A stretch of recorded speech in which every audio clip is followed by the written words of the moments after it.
Right, let's begin the session number 2. එතකොට last week එකේ මං නැවැත්තුවේ sorry last week එකේ මං නැවැත්තුවේ පොඩි economic theories කීපයක් කියලා දුන්නා මතක ඇති කියලා හිතනවා. right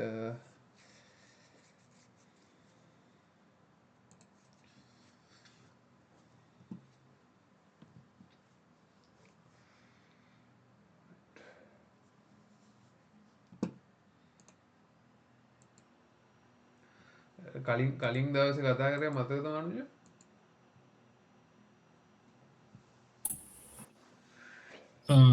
ඕ මේ ඉන්ෆලේෂන් එකයි yes අන්ඉම්පලොයමන්ට් රේට් එරින කයි ගිලති ඉස්කස් කරන එතකොට එතනින් අපි කන්ටිනියු කරමු. දැන් මං කියලා දුන්නා ඉන්ෆ්ලේෂන් එක ඉන්ෆ්ලේෂන් සහ GDP ගැන මම පොඩි කනෙක්ෂන් එකක් කියලා දුන්නා. හරිද? එතකොට ඉන්ෆ්ලේෂන් එක කියන්නේ සරල කතාව මේ සමරියක් දෙන්නේ කලින් සතිය කරපු ඉන්ෆ්ලේෂන් එක කියන්නේ භාණ්ඩ මිල ඉහළ යාම. හරිද? එතකොට මේ භාණ්ඩ මිල ඉහළ යාම විය හැකි ආකාර කීපයක් තියෙනවා. හරිද? එකක් තමයි සාමාන්‍ය මේ ඉකොනොමික් තියරි එකක් තියෙනවා. හරි ඉකොනොමික් තියරි කමත ගන්න සාමාන්‍යයෙන් භාණ්ඩ මිල ඉහළ යනවා ඒ භාණ්ඩයට තියෙන ඉල්ලුම වැඩි වෙද්දී. හරිද? ඩිමාන්ඩ් එක වැඩි වෙද්දී හැබැයි සප්ලයි එක අඩු නම් ඒ බාණ්ඩෙට තියෙන මිල ඉහළ යනවා. මම උදාහරණයක් කියන්නම්. හොඳම උදාහරණයක් ප්‍රැක්ටිකල් එක්සැම්පල් එකක්. ඔය COVID-19 එකෙන් පස්සේ ලංකාවේ සෙරමික් ඉන්ඩස්ට්‍රි එකේ ලොකු ප්‍රයිස් මූව්මන්ට් එකක් සිද්ධ වුණා. මතකද දන්නේ ඒක අවධානය හිටියන ඒක මේ මීටර් වෙයි. දැන් සාමාන්‍යයෙන් අපි දන්නා බාත්රූම් ෆිටින් එකක් ඉස්සර සාමාන්‍ය තිබ්බ කියන කොමොඩ් එකක් වගේ ඉස්සර තිබ්බේ සාමාන්‍ය 25000කට විතර හොඳ සෙරමික් කොමඩ්ඩයක් ගන්න පුළුවන්. හරිද? හොඳ ලස්සන ඩිසයින් එක. හරිද? ඕක ගණන් ගියා මචං 125000කට විතර කොමඩ් එක ඉම්පෝර්ට්ස් නවත්තපු හින්දා. හරිද? එතකොට මේ ගණන් ඉහළ යාම තමයි ඉන්ෆ්ලේෂන් එක කියන්නේ. එතකොට මේකේ බෑග්ග්‍රවුන්ඩ් එක උනේ ලංකාවේ ඇතුළේ තිබ්බ සෙල්ස් මේ මාකට් එකේ තිබ්බ සෙරමික්ස් වලින් වැඩි ප්‍රමාණයක් තිබ්බේ චයිනා වලින් ඉම්පෝර්ට් කරපුවා. හරිද? පොඩි ප්‍රමාණයක් ඉන් හවුස් ප්‍රොඩක්ෂන් එකක් තිබ්බේ. හරිද? එතකොට ඒකත් ඔයාලා දන්නවා දමික පෙරේරා තමයි වැඩිම ස්ටේක් එකක් හෝල්ඩ් කරන්නේ සෙරමික්ස් වල. ඊට පස්සේ අරවින්ද ඩිසිල්වා නේ අර ක්‍රිකට් අරවින්ද ඩිසිල්වා තමයි දංකුට්ටෝ පෝස්ට්ලේ න්යාගේ පෝසිලෙන් එකේ තියෙන ගොඩක් වෙලාවට ඔය මේ පිගන් අඩම්මන. හරිද? දමික තමයි ටයිල් ලුයි ඊට පස්සේ බාත්රූම් ෆිටින්ග්ස් බාත්රූම් වෙයාර්ස් ඒවා ගොඩක්ම ඉන් හවුස් ප්‍රොඩක්ෂන් එක කරන්නේ දම්මික. එතකොට දම්මිකගේ තමයි රොසෙල් ටයිල් ලංකා ටයිල්ස් ඔක්කොම දම්මිකකට තමයි අයිති. රයිට් මට රොසෙල් ටයිල්ස් මතක නැහැ හරියටම දම්මිකට අයිති කියලා ලංකා ටයිල්ස් නම් දම්මිකට තමයි අයිති. හරි එතකොට මෙතන වුණේ හිතන්නකෝ දැන් කලින් COVID-19 එන කලින් 70%ක් ඉම්පෝර්ට්ස් වලින් නම් රන් කරේ මම පර්සන්ටේජස් දන්නේ නැහැ හරියට මම නිකන් රෆ්ලි අයිඩියා එකක් කියන්නේ 30% තමයි ඉන් හවුස් ප්‍රොඩක්ෂන් එක තිබ්බේ. හරිද? 100% ඉම්පෝර්ට්ස් නැත්තුවාම මෙන්න මේ 70% මාකට් එකෙන් අයින් වෙලා යනවා. හරිද? එතකොට මෙන්න මේ 130 තමයි මේ සප්ලයි එක 100%ක ඩිමාන්ඩ් එක ෆිල් කරන්න 130ක විතර සප්ලයි එකක් විතරයි තියෙන්නේ. හරිද? එතකොට ඒක it's obvious මේ තියෙන ටික වැඩි ගාණක් හරි දීලා අවශ්‍ය කෙනා ගන්නවා. හරිද? එතකොට ටික ප්‍රයිස් එක වැඩි වෙන එක තමයි ඉන්ෆ්ලේෂන් එක වැඩි වෙන්න හේතුව. හරිද? එතකොට එක රීසන් එකක් තමයි මිනිස්සුන්ගේ ඉල්ලුම වැඩි වෙද්දී ඉන්ෆ්ලේෂන් එක වැඩි වෙනවා. හරිද? ඔන්න ඕකේ මතක තියාගන්න ඕනේ කාරණා තමයි මෙන්න මේක. ඉල්ලුම වැඩි වෙනවයි කියන එක. හරිද? හරිද? සාමාන්‍යයෙන් යම්කිසි භාණ්ඩයක හරිද ඉකොනොමි එක නෝමල් තත්ත්වයක තියෙද්දි සාමාන්‍යයෙන් යම්කිසි භාණ්ඩයක ඉල්ලුම වැඩි කියන්නේ යම්කිසි භාණ්ඩයක ඉල්ලුම වැඩි වෙනවා කියන්නේ මිනිස්සු වැඩිපුර ඒ භාණ්ඩේ පරිභෝජනය කරනවා කියන එකනේ. එතකොට මේ භාණ්ඩේ පරිභෝජනය කරන්න කියන්නේ යම්කිසි භාණ්ඩයක් මිනිස්සු වැඩියෙන් පරිභෝජනය කරන්න නම් මිනිස්සුන් සතුව තියෙන්න ඕනේ සල්ලි වියදම් කරන්න. ඒකට අපි කියනවා disposable income. ඩිස්පෝසබල් ඉන්කම් ඩිස්පෝස් කරනවා කියන්නේ අපි වියදම් කරනවා කියන එක තමයි ඩිස්පෝස් කරනවා කියලා කියන්නේ. ඩිස්පෝසබල් ඉන්කම් එක වැඩි වෙන්න ඕනේ මිනිස්සුන්ගේ වියදම් වැඩි වෙන්න නම්. හරිද? උදාහරණයක් මෙහෙම හිතන්න මම නිකන් තවත් සරල එක්සැම්පල් එකක් කියන්නේ. දැන් මනුජයට තියෙනවා ලක්ෂයක පඩියක්. හරිද? ලක්ෂයක් තියෙනවා මනුජයගේ ඇති. හරිද? එතකොට දැන් මනුජයගේ ඩේලි ලයිෆ් ස්ටයිල් එක හැදිලා තියෙන හිතන්න ලක්ෂ කියන එක ජීවත් වෙන්න අමාරු පඩියක් කියලා. එතකොට මනුජයගේ දවසේ වේල් දෙකයි කන්නේ කියලා හිතන්නකෝ. නිකන් එක්සැම්පල් එකක් හරිද? මීල්ස් 2යි කන්නේ. හරිද? දැන් මනුජ්‍යගේ පඩිය 1,50,000 වෙනකල් වැඩි වෙනවා. හරිද? ඔන්න දැන් මනුජ්‍යට ප්‍රශ්නයක් නැතුව තුන්වෙනි වේලකුත් ඇඩ් කරගන්න පුළුවන් වෙනවා. එතකොට දැන් දවසට මීල්ස් 3ක් කනවා. හරි? එතකොට පැහැදිලි නේද? කෑමට කලින් වියදම් කරපු ප්‍රමාණයට වඩා වැඩි ප්‍රමාණයක් දැන් මනුජ්‍යට වියදම් කරන්න හැකියාවක් තියෙනවා. මොකද මනුජ්‍යගේ ආදායම වැඩි වෙලා තියෙනවා. තියෙන හින්දා. පැහැදිලි? මේ සරල කතන්දරේ පැහැදිලිද?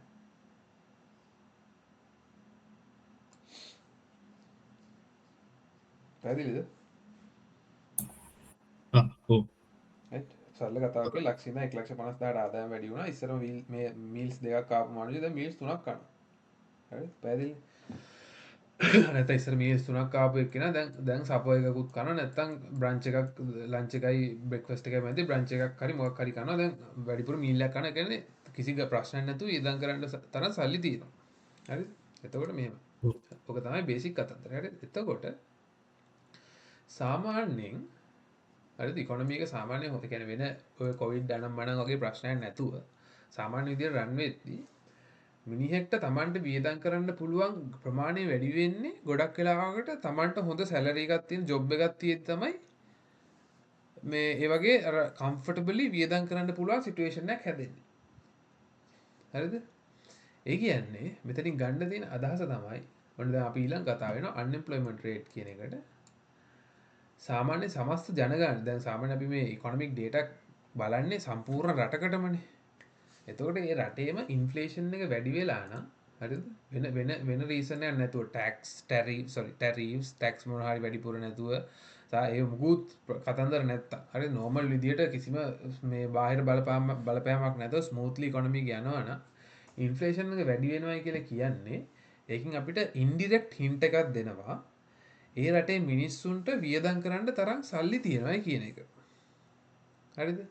වියදම් කරන්න තරම් සල්ලි තියෙනවා කියන්නේ සල්ලි තියෙන ප්‍රමාණය කියන්නේ මිනිස්සුන් වියදම් කරන ප්‍රමාණය වැඩි වෙලා කියන්නේ ඔය තනි පුද්ගලයෙක් වියදම් කරන ප්‍රමාණය කියන්නේ දැන් හිතන්නකෝ මේ ලංකාවේ දැන් කෝටි 2ක් ඉන්නවනේ. කෝටි 2කින් මේ මනුජයට විතරක් 50000ක පඩියක් වැඩි වුණා කියලා මේ මුළු රටේම ඉන්ෆ්ලේෂන් එක වැඩි වෙන්නේ නැහනේ. මේක ඇවිල්ලා කියුමුලේටිව් නැත්නම් ඇග්‍රිගේටඩ් විදිහට හැම මිනිස්සයාගේම ඉන්කම්ස් ඕවර්ऑල් වැඩි වෙලා තියෙනවා. හරිද? ඒ කියන්නේ බහුතරයක් මිනිස්සුන්ට වියදම් කරන්න තරම් පුළුවන් ජොබ් එකක් හරි අඩුම තරමේ තියෙනවා. හරි? එතකොට මේකෙන් කනෙක්ෂන් එක හැදෙන්නේ අපිට ඉකොනොමි එකේ කිසිම වෙන බාහිර බලපෑමක් නැත්නම් ඉන්ෆ්ලේෂන් වැඩි නම් හරිද? ඒ කියන්නේ අපිට පොඩි අයිඩියා එකක් ගත්ත හැකි හරි දැන් මිනිස්සුන්ට වියදම් කරන්න තරම් සල්ලි තියෙනවා. ඒ සල්ලි තියෙනවා කියන්නේ මිනිස්සුන්ට ජොබ්ස් තියෙනවා කියන එක අපිට නිකන් ඉන්ඩිරෙක්ට්ලි හින්ට් එකක් දෙනවා. කියන්නේ අපිට 100% කියන්න බෑ ඉන්ෆ්ලේෂන් එක වැඩි නම් අන්එම්ප්ලොයිමන්ට් රේට් එක අඩුයි කියන්නේ. මෙතනදී අන්එම්ප්ලොයිමන්ට් රේට් එක කියන්නේ විරකියා. හරිද? විරකියා මේ අන්එම්ප්ලොයිමන්ට් රේට් එක වැඩි වෙනවයි කියන්නේ ඒක හොඳ නැහැ. හරිද? මේකෙදී අපි අන්එම්ප්ලොයිමන්ට් රේට් එක අඩුවීමක් තමයි හැමතිස්සෙම බලන්න ඕනේ. අන්එම්ප්ලොයිමන්ට් කියන එක තේරෙනවා unemployed people without jobs. හරිද? ඒතර අන්එම්ප්ලොයිමන්ට් රේට් එක අඩු වෙලා කියලා පොඩි හින්ට් එකක් දෙනවා ඉන්ෆ්ලේෂන් එක එන්න වැඩි වෙනවනේ. හරිද? මෙන්න මේ සම්බන්ධතාවය හොඳට මතක තියාගන්න ඕනේ. හරිද? වෙන බාහිර බලපෑමක් නැත්තම් ඉන්ෆ්ලේෂන් එක වැඩි වෙලා නම් අපිට පොඩි අයිඩියා එකක් ගත්ත හැකි දැන් අන්එම්ප්ලොයිමන්ට් රේට් එක කලින්ට සාපේක්ෂව යම්කිසි වර්ධනයක් පෙන්වනවායි කියන එක. මේ කනෙක්ෂන් එක මතක හිටින්නේ නැත්තම් නෝට් එකක් හරි දාලා ලියාගන්න. හරිද? මේවා පාවිච්චි කරලා තමයි අපි ඉවෙන්ට්ස් ප්‍රෙඩික්ට් කරන්නේ. හරිද? දැන් සාමාන්‍ය අපි දනුජ දන්නවා අපි data එන්න කලින් අපි ඉවෙන්ට්ස් ප්‍රෙඩික්ට් කරනවා. එතකොට මේ වගේ කනෙක්ෂන්ස් පාවිච්චි කරලා තමයි අපි ඉවෙන්ට්ස් ප්‍රෙඩික්ට් කරන්නේ. ඒ කියන්නේ අපිට තියෙන data limited. ඒකින්ද අපිට 100% කියන්න බෑ මේක තමයි මේකින්ද තමයි හරියට මේක වෙන්නේ කියලා කියන්න බෑ. නමුත් අපිට පොඩි අයිඩියා එකක් ගත්ත හැකි මේ වගේ සිටුේෂන් එකක් දැන් තියෙනවා. මේ ඉන්ෆ්ලේෂන් සිටුේෂන් එකත් එක්ක අපිට ඇන්ටිසිපේට් කරන්න පුළුවන් අන්එම්ප්ලොයිමන්ට් රේට් එක මේ වගේ අවුට්කම් එකක් එන්න පුළුවන් කියන එක. පැහැදිලිද? එතකොට සරල කනෙක්ෂන් එක තමයි සාමාන්‍ය වෙන බාහිර බලපෑමක් නැත්තම් ඉන්ෆ්ලේෂන් එක වැඩි වෙලා එනවා නම් අපිට එතන ගන්න තියෙන අයිඩියා එක තමයි මිනිස්සුන්ගේ ඩිස්පෝසබල් ඉන්කම් එක වැඩි. ඒ කියන්නේ ගොඩක් බහුතරයක් මිනිස්සුන්ට දැන් රස්සා තියෙනවා කලින් මාසෙට සාපේක්ෂව. ඒතර අපිට ගන්න පුළුවන් අන්එම්ප්ලොයිමන්ට් රේට් එක ඩ්‍රොප් වෙලා. ඒ කියන්නේ පොසිටිව් විදියට එන්න තියෙන සම්භාවිතය ටිකක් වැඩි කියන එක. ඒ වගේම තමයි අපිට කාලයක් එක අන්එම්ප්ලොයිමන්ට් රේට් එක එන්න එන්න අඩු වෙනවා වගේ පේනවා නම් ට්‍රෙන්ඩ් එක. අන්න එතකොට අපිට ආය ඇන්ටිසිපේට් කරන්න පුළුවන් දැන් ආය ඉන්ෆ්ලේෂන් එක වැඩි වෙලා එන්න පුළුවන් කියලා. ඉන්ෆ්ලේෂන් එක මොකක් හරි ඉකොනොමි එක දැන් ඩ්‍රොප් වෙලා නම් තියෙන්නේ. දැන් මේ අන්එම්ප්ලොයිමන්ට් රේට් එක අඩු වෙගෙන යනවා නම් අපිට ඇන්ටිසිපේට් කරන්න පුළුවන් දැන් ඉන්ෆ්ලේෂන් රේට් එක ආය වැඩි වෙන්න පොඩි chance එකක් තියෙනවා කියලා. හරිද? එතකොට ඔන්නෝක තමයි අර මං කලින් කිව්ව කතන්දර තුනේ තුන්වෙනි පිලර් එක. ඒ කියන්නේ මං කලින් කිව්වා මේ අපි ඉකොනොමික් ඩේටා කොටස් තුනකට කඩනවා. අන්එම්ප්ලොයිමන්ට් රේට් එක ලේබර් ඩේටා, ඉන්ෆ්ලේෂන් සහ ග්‍රෝත්. මං කලින් වීඩියෝ එකේදී ඉන්ෆ්ලේෂන් එකයි ග්‍රෝත් එකයි ගැන කතා කරා. දැන් මම මේක කතා කරා ලේබර් කියන ටොපික් එක. හරිද? ඔය සම්බන්ධයට අමතරව තව සම්බන්ධයක් අපිට ගොඩනගා ගන්න පුළුවන්. හරිද? මිනිස්සුන්ට ජොබ් වැඩි වෙලායි කියලා කියන්නේ. හරිද? අන්එම්ප්ලොයිමන්ට් රේට් එක අඩු වෙලායි කියන්නේ.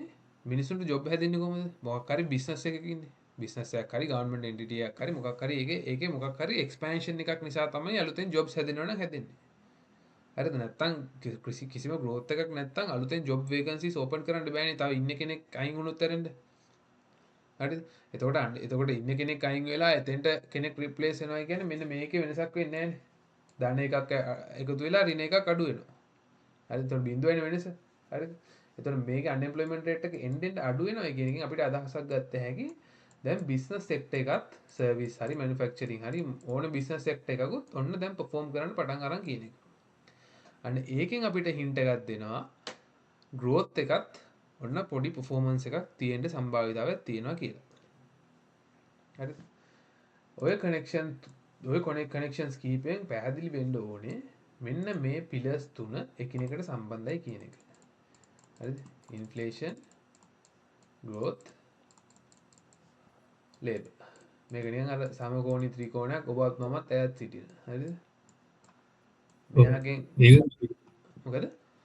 පොඩි ප්‍රශ්නයක් තියෙනවා හරිද? yes සාමාන්‍යයෙන් දැන් මේක කිව්වේ දැන් අර අන්එම්ප්ලොයිමන්ට් රේට් එක අඩු වෙනකොට කියන්නේ මිනිස්සු ජොබ් දෙනකොට ඒකට සාමාන්‍ය ඉන්ෆ්ලේෂන් එක වැඩි වෙනවා කියලානේ මේ කිව්වේ. ඔව් දැන් ඒක සාමාන්‍ය කියන්නේ ඉන්ෆ්ලේෂන් එක වැඩි වෙනකොට ඒක අර කියන්නේ ඒ රටට ටිකක් අර අහිත කරා කියන්නේ ඒක සාමාන්‍ය. දැන් මං කියන්නේ දැන් ලංකාවේ අර කලින් උනේ දැන් අර කොරෝනා වලින් පස්සේ එතකොට අන්එම්ප්ලොයිමන්ට් රේට් එක අඩු වුණා. ඒත් ඉන්ෆ්ලේෂන් එක වැඩි වුණානේ. එතකොට දැන් සාමාන්‍යයෙන් අර එතකොට අර මිනිස්සු අතින් මුදල් පරිහරණය වෙන ගාන වැඩි වුණා. ඒතකොට බඩු ගණන් වැඩි වෙනවා. ඒතකොට ඉන්ෆ්ලේෂන් එක වැඩි වෙනකොට ඒලාට ඉකොනොමි එකට අර හානියක් නේද දෙන්නේ? හානියක්. ඒක මෙහෙමයි. හරිද? ඕකේ මේ ඉන්ෆ්ලේෂන් කියන්නේ නිකන් අර දෙපැත්ත කැපෙන පීයක් වගේ. හරිද? ඒ දෙපැත්ත කැපෙන පීය කියන්නේ මෙහෙමයි. ඉන්ෆ්ලේෂන් එක මචං අනවශ්‍ය විදියට වැඩි වෙන්නත් බෑ. අනවශ්‍ය විදියට ඩ්‍රොප් වෙන්නත් බෑ. හරිද? මේක එක ලෙවල් එකක මේන්ටේන් කරන් යන්න ඕනේ. දැන් ඔයගොල්ලෝ අපි ඉස්සරහට දැන් දිගටම පාවිච්චි කරන දෙයක් තමයි මේ සෙන්ට්‍රල් බැංක් රිපෝට්ස්. හරිද? දැන් මම ෆෙඩ් එකේ රිපෝට් එක ගන්නම්. ෆෙඩ් මොන්ට්‍රි පොලිසි රිපෝට් එක ගත්තොත් එහෙම අන්තිම එක බලමු. රයිට් මේකේ 2025 අපිට තිබ්බ නේද ඩැනි මේ ළඟදී එකක්? ඔව් සැප්තැම්බර් 17 එකක් තිබ්බ නේද? මොන්ට්‍රි පොලිසි එදා ගත්තා ඔක්ටෝබර් නේ? ඔක්ටෝබර් මේදී. ඔක්ටෝබර් Right. මෙන්න මේකේ තියෙනවා මෙතන the committee seeks to achieve maximum employment and inflation at the rate of 2% over the long run. හරිද? ඒ කියන්නේ දැන් මේ Federal Reserve එක ફોකස් කරන්නේ මේ ඉන්ෆ්ලේෂන් රේට් එක මේ 2% කියන රේන්ජ් එකේ තියාගෙන ඉන්න. හරි 2 to 3% තමයි සමහර 2% තමයි මේගොල්ලන්ගේ ලෙවල් එක 2 to 3% acceptable. හරිද? එතකොට මේ 2 to 3% වලින් උඩට යනවා කියන්නේ ඒකත් හොඳ නෑ. 2 to 3% වලින් පහළට යනවා කියන්නේ ඒකත් හොඳ නෑ. හරිද? අනිත් කතාව ලංකාවේ වුණේ මචං මිනිස්සුන්ගේ වියදම අඩු වෙච්ච වියදම වැඩි මේ ආදායම වැඩි වෙච්ච එක නෙවෙයි උනේ. හරිද? මෙතන උනේ ලංකාවේ ඉකොනොමි එකේ මාකට් එකට අවශ්‍ය සප්ලයි එක නැති වෙච්ච එක විතරයි උනේ.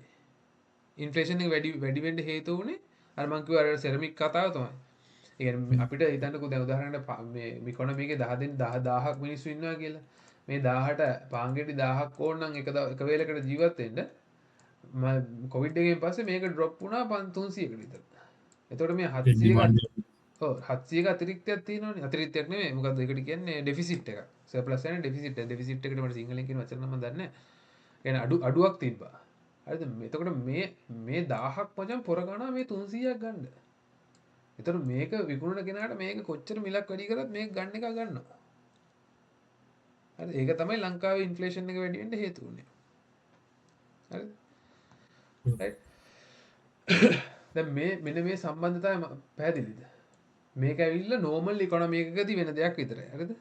අපිට හැමතිස්සෙම මේ වගේ print එකක් දකින්න හම්බෙන්නේ නැහැ. ඒ කියන්නේ ඉන්ෆ්ලේෂන් එක වැඩි වෙද්දී growth එක වැඩි වෙනවා, labor market එක drop එක labor unemployment rate එක drop වෙනවා. හරිද? මෙන්න මේ සම්බන්ධතාවය මේකේ අනිත් පැත්තක් තියෙන opposite එකක්. ඉන්ෆ්ලේෂන් drop වෙනවා කියන්නේ ගොඩක් වෙලාවට unemployment rate එක වැඩි වෙන්න පුළුවන් සහ growth එක drop වෙන්න පුළුවන්. හරිද? මේක ඇවිල්ලා normal economy එකක තියෙන situation එකක් විතරයි. හරිද? මේ direct සම්බන්ධතාවය. හරිද? ඔක තමයි බේසික්ම මොඩල් එක. රයිට් මේක පැහැදිලිනේ. හරි මේක ග්‍රහණය කරගන්න ඕනේ. මේක ග්‍රහණය කරගත්තේ නැත්නම් ඊටු ටික හිතන්න අමාරුයි. හරිද? ඔක තමයි බේසික් කතන්දර. හරිද? මම දැන් කියලා දෙන්නම් මේ බේසික් සිටුේෂන් එකේදී අපිට මොන්ට්‍රි පොලිසි එක කොහොමද වෙනස් වෙන්නේ. නැත්නම් දැන් අපි සාමාන්‍යයෙන් දන්නවා මොන්ට්‍රි පොලිසි එකක් කියන්නේ ඒ අදාළ රටේ සෙන්ට්‍රල් බැංක් එක විසින් ගන්න මොන්ට්‍රි පොලිසි ඩිසිෂන් එක. හරිද? ඒ අදාළ රටේ බැංක් එක විසින් ගන්න සෙන්ට්‍රල් බැංක් එක විසින් ගන්න ඉකොනොමි එක කන්ට්‍රෝල් කරන්න ගන්න ඩිසිෂන්ස් වල තමයි අපි මොන්ට්‍රි පොලිසි ඩිසිෂන් එකක් කියලා කියන්නේ. හරිද? ඒ මොන්ට්‍රි පොලිසි ඩිසිෂන් එක මේන්ලි කතා වෙන්නේ ඉන්ට්‍රස්ට් රේට්ස් ගැන. හරිද? ඒ රටේ පොලි අනුපාත ගැන තමයි කතා වෙන්නේ.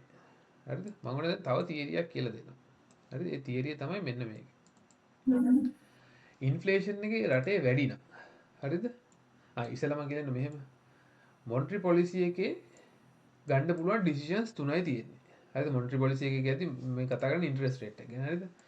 ඉන්ට්‍රස්ට් රේට් එක මම IR කියලා ලියන්නම්. ඉන්ට්‍රස්ට් රේට් එකේදී ඉන්ට්‍රස්ට් රේට් එක ගැන ගන්න පුළුවන් ඩිසිෂන්ස් තුනයි තියෙන්නේ. එක්කෝ ඉන්ට්‍රස්ට් රේට් එක වැඩි කරනවා, එක්කෝ ඉන්ට්‍රස්ට් රේට් එක අඩු කරනවා, එක්කෝ ඉන්ට්‍රස්ට් රේට් එක අන්චේන්ජ් නැත්නම් හෝල්ඩ් මේ කන්ටිනියු කරන් යනවා. පැහැදිලිද? ඩිසිෂන්ස් තුනයි තියෙන්නේ. එතකොට අපි ඔය හැම මේ මොන්ට්‍රි පොලිසි ඩිසිෂන් එකකදීම අපිට තියෙන ඔප්ෂන් ගොඩක් වෙලාවට ඔප්ෂන්ස් දෙකයි මේ ඇසස් කරන්න තියෙන්නේ. එක්ක හෝල්ඩ්ද එක්ක කට්ද. එක්ක හෝල්ඩ්ද එක්ක හයික්ද. ඔය වගේ දෙක තමයි එන්නේ. කියන්නේ සාමාන්‍ය එකපාරට U turn එකක් ගහලා කට් එකක ඉඳන් හයික් එකට යන අවස්ථා හරිම අඩුයි. හරිද? ඉස්සෙල්ලාම කට් කරගෙන ඇවිල්ලා හෝල්ඩ් කරලා ඊට පස්සේ ආයෙ සමහරවිට කට් කරන්න පුළුවන්. නැත්නම් ආයෙ හයික් කරන්න මේ ඉන්ට්‍රස්ට් රේට් වැඩි කරනකොට අපි කියනවා හයික් කරනවා කියලා. HIKE hike. හරිද? මේ කියන්නේ ඉන්ට්‍රස්ට් රේට් වැඩි කරනවා. මේ වචනේ මම නිතර දෙවේලක කියන එක. සහ මේක ඔයාලට දකින්නත් හම්බ වෙනවා මේ නිවුස් ගැන මේ බලද්දි දකින්න හම්බ වෙනවා.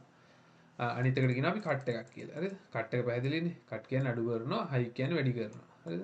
ඊට හෝල්ඩ් නැත්නම් අන්චේන්ජ් කියලා කියනවා වෙනසක් කරන්න නැතුව තියෙනවට. රයිට්? එතකොට ගොඩක් වෙලාවට ඉන්ට්‍රස්ට් රේට් ඩිසිෂන් එකේදී අපිට ફોකස් කරන්න තියෙන ඔප්ෂන්ස් දෙකයි.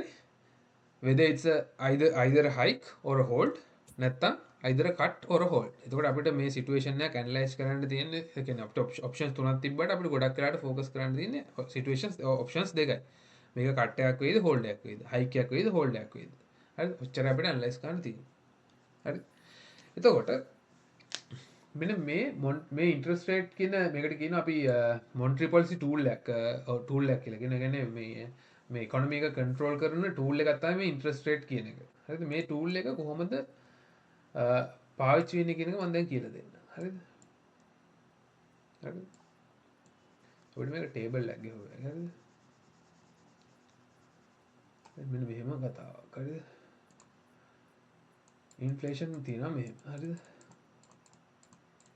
මෙතන තියෙනවා ඉන්ට්‍රස්ට් රේට් එක. හරිද?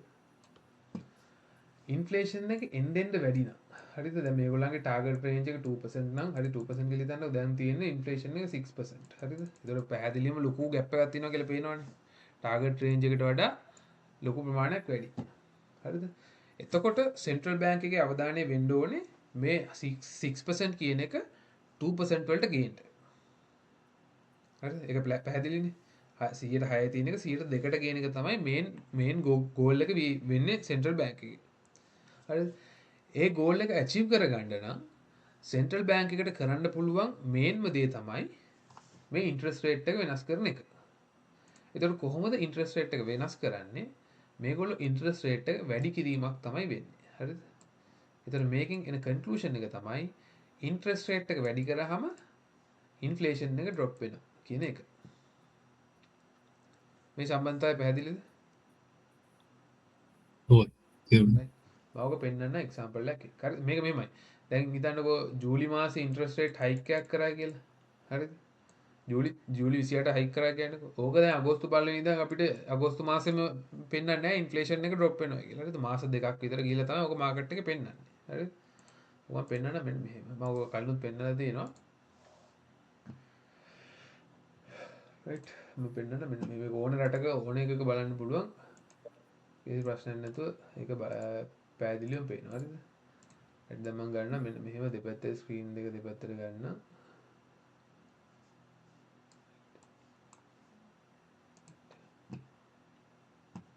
දෙක 10 years දාන 5 years දාමු. right. මේක 10 years දාමු. right. ඔන්න බලන්න දැන් මෙන්න මෙතන මේ වම් අත පැත්තේ තියෙන ඉන්ෆ්ලේෂන් රේට් එක දකුණු අත පැත්තේ තියෙන ඉන්ට්‍රස්ට් රේට් එක. හරිද? දැන් බලන්න මේ 2020 ඉඳන් 2020 මැයි ඉඳන් ඔන්න ඉන්ෆ්ලේෂන් එක 2020 මැයි තියෙන්නේ 0.1. හරිද? 2020 මැයි එකේ මැයි වල තියෙන 0.1. හරිද? ඔන්න කොහොම අප්පෙලා 2022 ජූනි වෙද්දි 9.1ට යනවා. හරිද? මේක ඇවිල්ලා ලොකු මැසිව් ඉන්ෆ්ලේෂන් එකක් මේ වෙලාවේ. හරිද? ඔකට කියනවා හයිපර් ඉන්ෆ්ලේෂන් කියලා. ඒ කියන්නේ ඉන්ෆ්ලේෂන් එකේ තියෙන ಜಾති කීපයක්. හරිද? ඒ හයිපර් ඉන්ෆ්ලේෂන් කියන්නේ ඉතාමත් සීග්‍රේන් ඉන්ෆ්ලේෂන් එක වැඩි වෙනවා. නමුත් ඉකොනොමි එක එච්චර හොඳ විදියට රන් වෙන්නේ නැහැ. හරිද? ඔන්න බලන්න ඊට පස්සේ සෙන්ට්‍රල් බැංක් එක මොකද කරලා තියෙන්නේ කියලා. හරිද? දැන් මේ තියෙන 2022 නේ. 2022 වෙනකල් ඔන්න බලන්න 2020 ඉඳන් 22 වෙනකල්. 2020 ඉඳන් ගත්තොත් ඉන්ෆ්ලේෂන් හෝල්ඩ් එකක් තමයි ගොඩක් කරලා තියෙන්නේ. ඉන්ෆ්ලේෂන් ඉන්ට්‍රස්ට් රේට් එක හෝල්ඩ් කරලා ඔන්න පටන් ගන්නවා 2022 මාර්තු වල 0.25 ඉඳන් 0.5ට ඉන්ට්‍රස්ට් රේට් එක වැඩි කරනවා. හරි ඊට පස්සේ ඕක වැඩි කර කන්ටිනියු කරන් එනවා 2023 ජූලි 26 වෙනකම්. හරිද? ඔන්න බලන්න 2022 ජූනි ඉඳන් ඔන්න ඉන්ෆ්ලේෂන් එක ඩ්‍රොප් වෙලා ඔන්න 102යි ගන්න ලෙවල් එකට එනවා. හරිද? ඔන්න මේකෙන් පැහැදිලි වෙනවා ඉන්ට්‍රස්ට් රේට් එක වැඩි කරාම ඉන්ෆ්ලේෂන් එක ඩ්‍රොප් වෙනවා කියන එක. පැහැදිලි? මේක වැදගත් සම්බන්ධතාවය. මොකද මේක පදනම් කරගෙන අපි මේක තමයි අපේ බේස් එක වෙන්නේ ට්‍රේඩ් කරද්දි. ට්‍රේඩ් ප්ලෑන් කරද්දි, ට්‍රේඩ්ස් ප්ලෑන් කරද්දි. හරිද? ඕක ඊළඟ කතාව තමයි දැන් හිතන්නකෝ මේගොල්ලන්ගේ 102 නේ ටාගට් එක. දැන් යන්නේ 101.4 වගේ. හරිද? ඔන්න දැන් මේක තමයි ලෙවල් එක. දැන් මෙන්න මේ ලෙවල් එකෙන් පහළ තමයි ට්‍රේඩ් වෙන්නේ. right? එතකොට මෙන්න මේක මේගොල්ලන්ට සිද්ධ වෙනවා මෙන්න මේ ලෙවල් එකට ගේන්න. කරන්න තියෙන එකම දේ තමයි ඉන්ට්‍රස්ට් රේට් එක කට් කරන එක. හරි? මෙන්න මේ සම්බන්ධතාවය හොඳට මතක තියාගන්න ඕනේ. හරිද? දැන් මම පැහැදිලි කරනවා ඊළඟට මේකේ ලොජික් එක මොකක්ද කියන එක. හරිද? ලොජික් එක මෙන්න මේක. අපි ගමු මෙන්න මේ පළවෙනි සිනාරියෝ එක. හරිද? ඉන්ෆ්ලේෂන් එක වැඩි. හරිද? සාමාන්‍යයෙන් දැන් අපි කතා කිව්වනේ ඉන්ෆ්ලේෂන් එක වැඩි වෙන්න එක රීසන් එකක් තමයි මිනිස්සු වේදම් කරන මිනිස්සු බඩු ගන්නවා වැඩි. හරිද? ඒතකොට මේ ඉන්ෆ්ලේෂන් එක කන්ට්‍රෝල් කරන්න ඕන නම් සෙන්ට්‍රල් බැංක් එකට සිද්ධ වෙනවා මිනිස්සුගේ වියදම පාලනය කරන්න. හරි? ඒ වියදම පාලනය කරන්න මේ ලස්සන සිද්ධියක් කරනවා. බැංකුව වලින් කියනවා හරි අපි ඔයගොල්ලන්ට දෙනවා මෙච්චර ඉන්ට්‍රස්ට් අපි මෙච්චර ඉන්ට්‍රස්ට් රේට් එකක් ගන්නවා. හරිද? සාමාන්‍යයෙන් දැන් හිතන්න 1% නම් කලින් තිබ්බේ දැන් අපි කියනවා අපි 10% ඉන්ට්‍රස්ට් එකක් ගන්නවා කියලා. හරිද? මේ 110 වැලිඩ් වෙනවා සේවිංස් වලට සහ මේ බොරෝයින්ස් වලට. බොරෝයින්ස් වල කියන්නේ ණය ගැනීම සහ තැන්පතු වලට දෙකටම අදාළයි මේ 110. 110 කියන්නේ ණය දෙන එකේදී ඊට වැඩි සාමාන්‍ය 12ක් විතර. සේවිංස් වලට 110යි. හරිද? ඕක මොකද්ද වෙන්නේ? සරල කතාවක් වෙන්නේ 101ක පොලියට ණය ගන්න තිබ්බ කාලෙදී මිනිස්සු හිතන්නකෝ වාහන ගත්තා, ගෙවල් ගත්තා, ඉඩම් ගත්තා. හරිද? 101යිනේ පොලිය. දැන් ඒක 112ක් වෙලා. හරිද? දැන් අර ඉස්සර වගේ සෙල්ලම් දාන්න පුළුවන් ලොකු පොලියක් ඇඩ් වෙනවා. හිතන්න කෝටි ගාණක ලෝන් එකක් ගත්තයි කියලා කෝටි 100ක් ගත්තා කියලා හිතන්න. ඒතර කෝටි 12කම පොලියක් ගෙවන්න වෙනවා. ඉස්සර ගෙවේ කෝටියක පොලියක් ගෙවේ කෝටි 100කට. හරිද? ඒ වගේ 12 ගුණයක් පොලිය ගෙවන්න වෙනවා. හරිද? එතකොට මිනිස්සු තවදුරටත් ණය අරගෙන වියදම් කරයිද? වාහන ගනීද? කාර් ගනීද? ඉඩම් ගනීද? නෑනේ. හරි? එතකොට ඒ සල්ලි වියදම් කරන එක සම්පූර්ණයෙන්ම නවතිනවා.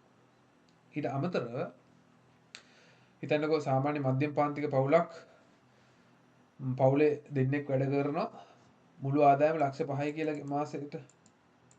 හරිද? දැන් මේගොල්ලෝ බලනවා දැන් මේ පොලිය වැඩි අපිට දැන් මේ වෙලාවේ ෆික්ස් ඩිපොසිට් එකක් වගේ දැම්මොත් පස්සේ කාලයක ලොකු ආදායමක් ලොකු ලාභයක් ගන්න පුළුවන්. හරිද? එතකොට මේගොල්ලෝ මොකද කරන්නේ?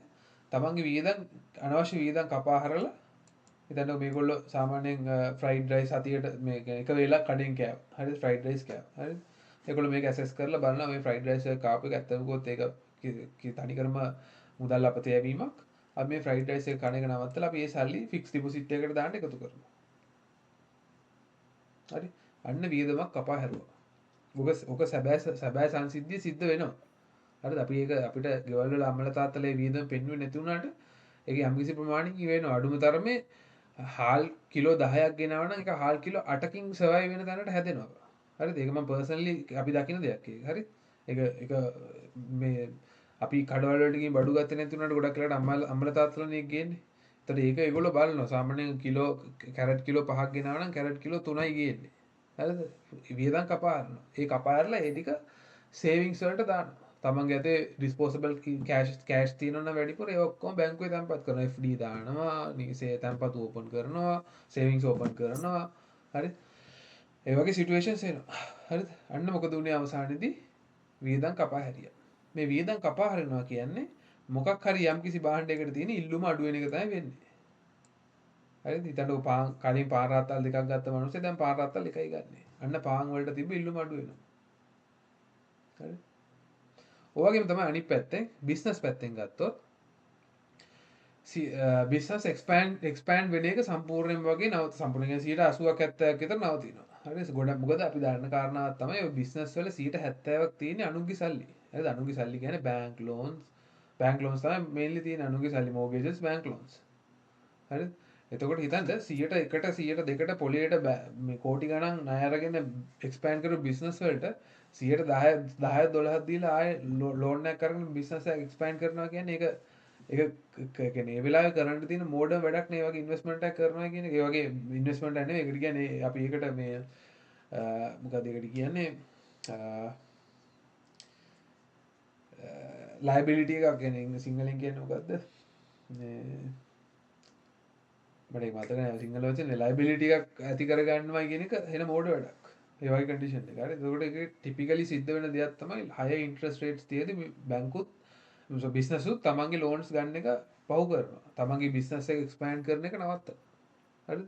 එතකොට ඒගොල්ලන්ගේ සමාජලාට මේ ප්‍රොඩක්ෂන් ෆෝකාස්ට් දෙනවානේ. දැන් මම අපි හිතන්න මගේ ගාව තියෙනවා ඇපරල් කම්පැනියක්. කියන්නේ ඇපරල් කියන්නේ මගේ තියෙනවා ගාමන්ට් එකක්. හරිද? මම ප්ලෑන් කරන් ඉන්නවා ඇඳුම් ලක්ෂ 5 කෑලි 15ක් මේ අවුරුද්දේ ගහන්න. ඊළඟ අවුරුද්දේ ලක්ෂ අවුරුදු සාමාන්‍ය අවුරුදු 3ක ෆෝකාස්ට් දෙනවනේ. එතකොට ඕවට ගැලපෙන්න තමයි අපි රික්‍රූට්මන්ට්ස් කරන්නේ. හරිද? එතකොට මේ වගේ high interest rate එකකදී අපිට ඒ අදාළ achievements ගන්න බැරි වෙනවා. අපිට සිද්ධ වෙනවා අපි අර ප්ලෑන් කරපු විදියට මිනිස්සුන් රස්සා දෙන එක නවත්තන්න සහ අපිට සමාජලාට ඉන්ට්‍රස්ට් රේට් එක වැඩි. දැන් අපි අරන් තියෙන ණය වලට ඒක ඉන්ට්‍රස්ට් රේට් එක වෙනස් වෙනවා සමාජලාට. ඒතර අපිට සිද්ධ වෙනවා මිනිස්සුන් කියන්නේ සේවක කප්පාදු කරන්න සිද්ධ වෙනවා සමාජලාට. හරිද? එතකොට මේ ඉන්ට්‍රස්ට් රේට් එක වැඩි කරන එකෙන් වෙන්නේ බිස්නස් ෆංක්ෂන් වෙන අර ඇක්ටිව් ගතිය අඩු වෙනවා. හරිද? අන්න එතකොටත් වෙන්නේ මාකට් එක මේ කියන්නේ අවසානයේදී සිද්ධ වෙන්නේ වැඩ කරන මිනිස්සුන්ගේ සල්ලි ප්‍රමාණය අඩු වෙන එකනේ. හරිද? ඒගොල්ලන්ට එතකොට වියදම් කරන්න සල්ලි කොහොමත් අඩු වෙනවා. සමහරවිට මිනිස්සුන්ට ජොබ්ස් උත් නැති වෙන අවස්ථා එනවා. දැන් පවගේ ටිකේ උනේ ඒක. අපි දන්නා මයික්‍රොසොෆ්ට් එකේ 6000ක් මිනිස්සුන් ලේ ඔෆ් එකක් ගිය අවුරුද්දේ මට මතක විදිහට මේ අවුරුද්දේ මුල හරි. හරි. ඊට කලින් ගොඩාක් බිස්නසස් වල මිනිස්සු ලොකු ප්‍රමාණයක් මේ මොකද රසාවලින් අයින් කරලා තිබ්බා. හරි. ඒතකොට බිස්නස් එක්ස්පැන්ෂන් එකක් වෙන්නේ. හරි. මිනිසුන් තියෙන සල්ලි ගිහින් වියදම් කරන්නේ සේවිංස් කරනවා. අන්න එතකොට මොකද වෙන්නේ? සෙන්ට්‍රල් බැංක් එකට අවශ්‍ය වුණා මිනිසුන් වියදම් කපා හරින්න. අන්න වියදම් කපා හැරිලා ඉන්ෆ්ලේෂන් එක ඔන්න 6 ඉඳන් ඔන්න 5යි 5.5යි 4යි 4.5යි 4යි 3.5 ඔන්න ඕම 5ට එන්න ගන්නවා. හරිද? එතකොට පැහැදිලි වෙන්න ඕනි කාරණාවක් තමයි ඉන්ට්‍රස්ට් රේට් එක වැඩි වුණාම මොන ලොජික් එක මොකද්ද මෙන්න මේ ඉන්ෆ්ලේෂන් එක ඩ්‍රොප් වෙන්න. ඒක පැහැදිලිද? right? අපහැදිලි නම් කෙලින්ම අහන්න. මොකද ඕවා තමයි කියන්නේ අපි ෆන්ඩමෙන්ටල්ස් ඉගෙන ගන්නවා කියන්නේ අපි ඔය ස්ටෝරි එක දැනගෙන ඉන්න එක තමයි ෆන්ඩමෙන්ටල්ස් වල බේසික්ස්. හරි ඊට පස්සේ ඔය ස්ටෝරි එක හරව ගන්න එක ඊට පස්සේ normally ඇඟෙන් එන දේ. right? ඊට පස්සේ අනිත් කතාව තමයි මෙන්න මේ ඊළඟ කතාව ඉන්ෆ්ලේෂන් කට් කරාම මොකද වෙන්නේ කියන එක. සරල කතාවක් අරකෙම අනිත් පැත්ත 10%ද පොලිය තිබ්බ එක ඔන්න දැන් කියනවා ආයෙ 100%යි පොලිය දෙන්න පුළුවන් බැංකුවට ඊට වඩා දෙන්න බෑ කියලා. හරි ඊට පස්සේ මිනිස්සු බලනවා 100%කට මේ පොලියට බැංකුවේ දාලා වැඩක් නැහැ ඊට වඩා ස්ටොක් මාකට් එකේ ඉන්වෙස්ට් කරන්න පුළුවන් ඉඩමක රියල් එස්ටේට් වල ඉන්වෙස්ට් කරන්න පුළුවන් නැත්නම් සැපටක තියෙන සල්ලි ටිකෙන් සැපට කාලා බිලින්න පුළුවන්. හරිද ඔන්න මිනිස්සු වියදම් කරන්න ගන්නවා. බිස්නස් උත් එහෙමයි 100%කට පොලියට හම්බ වෙනවා කියන්නේ ඒගොල්ලන්ගේ පුරුදු පරිදි plans expansion plans execute කරන්න පුළුවන්. So they will start to take more loans and expand the businesses. හරිද? ඒකේ indirect outcome එක වෙන්නේ මිනිස්සුන්ට jobs තියෙනවා, පඩි වැඩි වෙනවා. right? එතකොට වෙන්නේ මිනිස්සුන්ගේ ආය disposable income එක වැඩි වෙනවා. And after that we can see an increase in the inflation. හරි ඕක තමයි බේසික්ම ස්ටෝරි එක ඕක. right? ඒක පැහැදිලි? අපි ඊළඟට යන ඊළඟ කතාවට හරිද? ඉන්ට්‍රස්ට් රේට් එකයි කොහොමද ඉන්ෆ්ලේෂන් එකයි බලපාන්නේ කියන්නේ වැඩ කරන්නේ කියන එක. හරිද? දැන් මම ඒකේ කොටසක් කියලා ඉවරයි. නමුත් මම ආයෙ මෙහා ගන්නවා. දැන් ඉන්ට්‍රස්ට් රේට් එක තියෙනවා. සෝරි මෙතන තියෙන අන්එම්ප්ලොයිමන්ට් රේට් එක. මෙන්න තියෙන ඉන්ෆ්ලේෂන් රේට් එක. හරිද? සරල කතාව මෙච්චරයි. අන්එම්ප්ලොයිමන්ට් රේට් එක අඩු නම් හරිද? අන්එම්ප්ලොයිමන්ට් රේට් එක අඩු නම් සෝරි අන්එම්ප්ලොයිමන්ට් රේට් එක වැඩි නම් يعني මිනිස්සුන්ට ජොබ් නැත්තම් ඒක හරි ගස්සන්න ඕන නම් සෙන්ට්‍රල් බැංක් එකට කරන්න තියෙන එකම ඔප්ෂන් එක තමයි මේන්ම ඔප්ෂන් එක තමයි ඉන්ට්‍රස්ට් රේට් පහළට ගේන එක. හරි සාමාන්‍යයෙන් අන්එම්ප්ලොයිමන්ට් රේට් එක අඩු වුණාම මේක කන්ට්‍රෝල් කරන්නේ නැහැ සාමාන්‍යයෙන්. මොකද සාමාන්‍යයෙන් මේගොල්ලන්ට ඕනේ හොඳ එම්ප්ලොයිමන්ට් ලෙවල් එකක් අවශ්‍යයි. ඒක නිසා මේ අන්එම්ප්ලොයිමන්ට් රේට් එක ඩ්‍රොප් වුණා කියලා ඒක අන්එම්ප්ලොයිමන්ට් රේට් එක ඩ්‍රොප් වුණා කියලා ඒක මේන්ලි කන්ට්‍රෝල් කරන්නේ ඉන්ෆ්ලේෂන් කන්ට්‍රෝල් කරද්දී ඒකත් ඔටෝමැටිකලි කන්ට්‍රෝල් වෙනවා. සාමාන්‍ය මේක තමයි බලන එකම සිනාරියෝ එක. හරිද? අන්එම්ප්ලොයිමන්ට් රේට් එක වැඩි නම් ඒක පහළට ගේන්න කරන්න පුළුවන් මේන්ම දේ තමයි ඉන්ට්‍රස්ට් රේට් එක ඩ්‍රොප් කරන එක. හරිද? ලොජික් එක අර විදිහමයි ඉන්ට්‍රස්ට් රේට් ඩ්‍රොප් කරනවා කියන්නේ බිස්නස් එක්ස්පෑන්ඩ් වෙනවා. බිස්නස් එක්ස්පෑන්ඩ් වෙනවා කියන්නේ මිනිස්සුන්ට අලුත් ජොබ්ස් ඇති වෙනවා. අන්න ජොබ්ස් ඇති වෙනවා කියන්නේ අන්එම්ප්ලොයිමන්ට් රේට් එක ඩ්‍රොප් වෙනවා. පැහැදිලි? ඒක මට මෙහෙම පෙන්වන්න පුළුවන් අපිට රයිට් මේකේ US නම් තාම ලොකුවට මේකක් නැහැ අපි බලමු මේකේ තියනවාද කියලා දැන් මෙතන තියෙන ගත්ත ඉන්ට්‍රස්ට් රේට් එකනේ මෙතන බලමු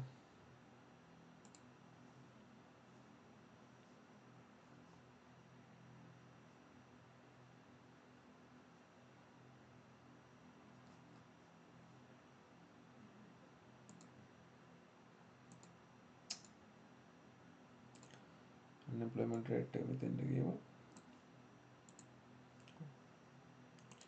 10 years තාම right මෙතන බලන්න මේ පෞගේ ටිකේ කොවිඩ් එකට කලින් සාමාන්‍ය unemployment rate එක එන්න අඩු වෙලා තියෙනවා හරිද ඊට පස්සේ ඔන්න කොවිඩ් එකෙන් පස්සේ ලොකුවට unemployment එක වැඩි වෙනවා හරිද 2020 අප්‍රේල්ලේදී 14.9 මේක නම් මේ සිටුේෂන් එක නම් එක එක්සෙප්ෂන් එකක් හරිද එක්සෙප්ෂන් එකක් කියන්නේ සාමාන්‍ය කියන්නේ මේක අපි දන්නවනේ කොවිඩ් එකත් එක්ක බිස්නස් වහලා දැම්මනේ ඒකෙන් තමයි මෙන්න මේ ලොකු පොප් එක ආවේ හරිද ඒක මේක තාම අපිට මේ ෆ්‍රී ඩේටා හම්බෙන්නේ නැහැ මම හිතන්නේ මේක බලමු මැක්ස් ඩේටා කොහොමද තියෙන්නේ කියලා මේක ගත්තා ඒකයි මේක බලමු ඔන්න දැන් බලන්න 2008 2009 ඉඳන් ඔන්න ඩ්‍රොප් එකක් එනවා අන්එම්ප්ලොයිමන්ට් රේට් එක අඩු වෙනවා හරිද බලමු 2009 ඉඳන් කොහොමද මේ ඉන්ට්‍රස්ට් රේට් එක යනවා තියෙන්නේ හරි මෙදී ඔගලන්ට පේනවා 2007 ඉඳන් ඔන්න ඉන්ට්‍රස්ට් රේට් එක කට් කරගෙන 2007 අගෝස්තු වලින් පස්සේ ඉන්ට්‍රස්ට් රේට් එක කට් කරගෙන එනවා. හරිද? 0.2යි පාඩු. මෙතන තිබිලා තියෙන 5.5 5.25 ඒක 0.25ට ගේනවා. 2007 ඉඳන් 2010 වගේ 10 9 10 වගේ කාලයක් වුණා නේද? ඔන්න ඔගේ පේනවාද පැහැදිලිවම 2009න් පස්සේ ඔන්න අන්එම්ප්ලොයිමන්ට් රේට් එක අඩු වෙගෙන එනවා. හරිද? ඉන්ට්‍රස්ට් රේට් එක කට් කරද්දී ඒක ඉන්ඩිරෙක්ට්ලි අන්එම්ප්ලොයිමන්ට් රේට් එක අඩු කරන්න හේතුවක් වෙනවා. පැහැදිලිද?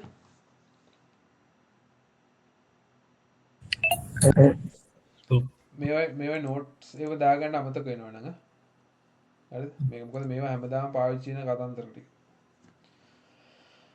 ඊට පස්සේ අවසාන කතන්දරේ growth එක මට දැන් කියන්න බලන්න growth එක කොහොමද මේක අපි මේ සම්බන්ධතාවය ගොඩනගන්නේ කියලා දැන් කියලා දුන්න තියරිත් එක්ක මට මේ growth එක අඩුයි නම් interest rate එක මොකද්ද කරන්න පුළුවන් සහ ඒක පිටිපස්සේ තියෙන logic එක මොකද්ද කියලා. growth එක interest rate එක හරිද? ඔන්න growth එක අඩුයි. හරිද? දැන් මේ පැත්තේ අපිට central bank එක interest rate එක මොකක් කරයි කියලාද අපිට expect කරන්න පුළුවන්. කට් කරයි. හරි මනුජ මට කියන්න බෑ ලොජික් එක මොකක්ද කියලා ඒක කට් කරයි තමයි. හරිද? මේක growth එක දැන් එන්න අඩුයි. අපිට ඕනේ මේ growth එක වැඩි කරන්න. මේගොල්ලෝ ගන්න තියෙන මේන්ම මේ ඩිසිෂන් එක තමයි interest rate cut කියන එක. හරිද? මට ඕකේ පැහැදිලි කරන්න බලන්න ඕකේ ලොජික් එක මොකක්ද කියලා මනුජ. interest rate cut කරාම growth එක වැඩි වෙන්න තියෙන ලොජික් එක මොකක්ද කියලා කියන්න. තේරිච්ච විදියට දැන් මෙච්චරලා මේ වෙනකල් කියලා දීපු දේවල් එක්ක තේරිච්ච විදියට මේකේ ලොජික් එක මොකද්ද? ඉන්ට්‍රස් රේට් කට් කරහම අඩු කරහම ගොඩක් මිනිස්සුන්ට ලෝන් ගන්න පුළුවන් අඩු ඉන්ට්‍රස්ට එකට අරගෙන අලුතින් බිස්නස් පටන් ගන්න පුළුවන්. එතකොට ඉකොනොමික ග්‍රෝ වෙන දින chance වැඩි වෙනවනේ. මිනිස්සු අලුතින් බිස්නස් ගන්න ඉම්පෝර්ටර්ස් වැඩි වෙනවා එක්ස්පෝර්ට් වැඩි වෙනවා. yes එතකොට අන්ලයින්පුල රේට අඩු වෙනවා. ඒ හින්දා growth එක වැඩි කරන්න ඒක උත්සාහ කරනවා. yes හරි තමයි. ඔක තමයි කතන්දර. හරිද? ඔන්න ඔය බේසික් කතන්දරේ අවශ්‍ය වෙනවා. ඒ කියන්නේ සෑහෙන්නම අවශ්‍ය වෙනවා. මම ඔයාලට ප්‍රැක්ටිකල් එක්සැම්පල් එකක් කියන්නම් මේ ඔක කොහොමද පාවිච්චි කරන්නේ කියලා. හරිද? දැන් අපි සාමාන්‍යයෙන් මේ සෙන්ට්‍රල් බැංක් එකක මොනිටරි පොලිසි එක මෙයා කරාට මේ මොනිටරි පොලිසි එක මොනිටරි පොලිසි මීටින් එකක් තිබ්බට පස්සේ සෙන්ට්‍රල් බැංක් එක රිපෝට් එක රිලීස් කරනවා. හරිද? ඔන්න ඔකේ තියෙනවා මෙන්න මෙහෙම එකක්. හරිද? Fed monetary economic projection. හරිද? හරි.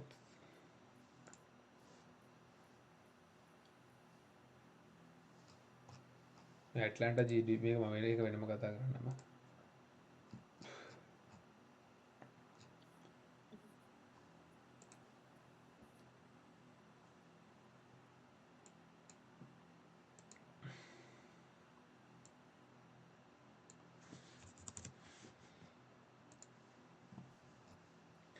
මේ තියෙන්නේ මේකට කියනවා සෙන්ට්‍රල් බැංක් මේක ගොඩක් සෙන්ට්‍රල් බැංක්ස් වල මේක රිලීස් කරන මේ වගේ ටේබල් එකක්. මේකේ තියෙන්නේ ඉකොනොමික් ප්‍රොජෙක්ෂන් එක කියලා. හරිද? මේ ඉකොනොමික් ප්‍රොජෙක්ෂන් එක කියන්නේ මේ අදාළ මීටින් එක දවසේදී ඊළඟ ඉස්සරහට කියන්නේ ෆියුචර් එකේ ඉකොනොමි එකේ කොයි වගේ දේවල්ද සෙන්ට්‍රල් බැංක් එක එක්ස්පෙක්ට් කරන්නේ නැත්නම් ෆෝකාස්ට් කරන්න කියලා මෙන්න මේකේ දාලා තියෙනවා මේ වගේ ටේබල් එක. හරිද? මේක සරලව කියවන්නේ මෙහෙමයි. හරිද? මේ තියෙන අවුරුද්ද 2025 2028 මෙන්න මේ තියෙනවා එක එක ටූල්ස්. හරිද? මේ ජූන් ප්‍රොජෙක්ෂන් කියන්නේ ඊට කලින්ද මේක සෙප්ටැම්බර් මේක රිලීස් කරලා තියෙන සෙප්ටැම්බර් 17 සෙප්ටැම්බර් 17ට කලින් මේ ජූන් වල මේ ෆෝකාස් කරපු තමයි මේ තියෙන්නේ. හරිද? එතකොට මේගොල්ලෝ හැම මීටින් එකකදී මේ ප්‍රොජෙක්ෂන් එක රිවයිස් කරනවා. හරිද? එතකොට දැන් මේ ජූන් ප්‍රොජෙක්ෂන් කියන එක අමතක කරන්න. ඉතින් මම රෆ් සිනාරියෝ එකක් කියන්න හදන්නේ. හරිද? ඔන්න දැන් GDP එක. GDP එක තමයි මේන් අපි growth එක gauge කරන one of the main tools තමයි GDP කියන්නේ. හරිද? දැන් මේගොල්ලෝ 2025 අවසානයේදී GDP එක expect කරන 1.6% growth එකක්. හරිද? GDP එක expect කරනවා 1.6% growth එකක්. හරිද? මම දැන් ප්‍රශ්නයක් අහන්න යන්නේ. හරිද? මේක තියෙනවා GDP expectation එක 1.6% by the end of December. හරිද? 2025. හරිද? 25 December වල 1.6. හරිද? දැන් ඉන්නේ අපි නොවැම්බර් වල. හරිද? සෙන්ට්‍රල් බැංක් අපි දන්නවා ෆෙඩරල් රිසර්ව්ට තව සෙන්ට්‍රල් බැංක් ඩිසිෂන් එකක් ගන්න තියෙනවා ඩිසෙම්බර් වල. හරිද? ඒ කියන්නේ අපිට තාම මීටින් එකක් තියෙනවා ෆෝකාස්ට් කරන්න. හරිද? ඩිසෙම්බර් මීටින් එක. හරිද? ඔන්න දැන් මේ වෙද්දි නොවැම්බර් වෙද්දි GDP එක තියෙන්නේ 1.4%. හරිද? ඒ කියන්නේ expected level එකට වඩා අඩුද වැඩිද? අඩු අඩු. right?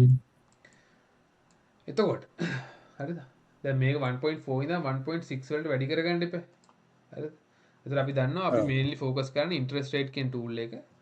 දෙසැම්බර් වල හරිද?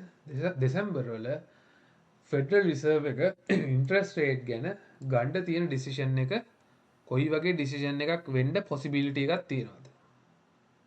කට් කරන්න. මනෝජ් මොකද හිතන්නේ?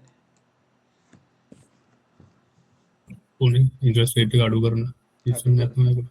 right. දැන් පැහැදිලිද අපි කොහොමද මේ data පාවිච්චි කරන්න කියන එක? හරිද? අපි හැමතිස්සෙම මේක reference එකක් හැටියට පාවිච්චි කරනවා. මේ economic projection කියන එක තමයි threshold එක අපි සාමාන්‍ය base එක හැටියට පාවිච්චි කරන්නේ. ඒ reference එකෙන් කොච්චර deviate වෙලාද තියෙන්නේ කියන එක බලලා අපි decide කරනවා ඊළඟ central bank එකේ decision එක මොකක් විය හැකිද කියන එක මේ සම්බන්ධව තීරණයක් ගන්නවා අපි decision එක ගන්න කලින්. මොකද හැමතිස්සෙම මතක තියාගන්න ඕනේ මේ decisions එනකල් හිටියොත් අපිට හොඳ trade එකක් ගන්න වෙන්නේ නැහැ. මොකද මේ markets වල තියෙනවා, ඒ කියන්නේ financial markets වල තියෙනවා price discounting mechanism කියලා. හරිද? price discounting mechanism. මේකට අපි කියනවා නිකන් සරල භාෂාවෙන් කතන භාෂාවෙන් කියනවා buy the rumor sell the fact කියලා. හරිද?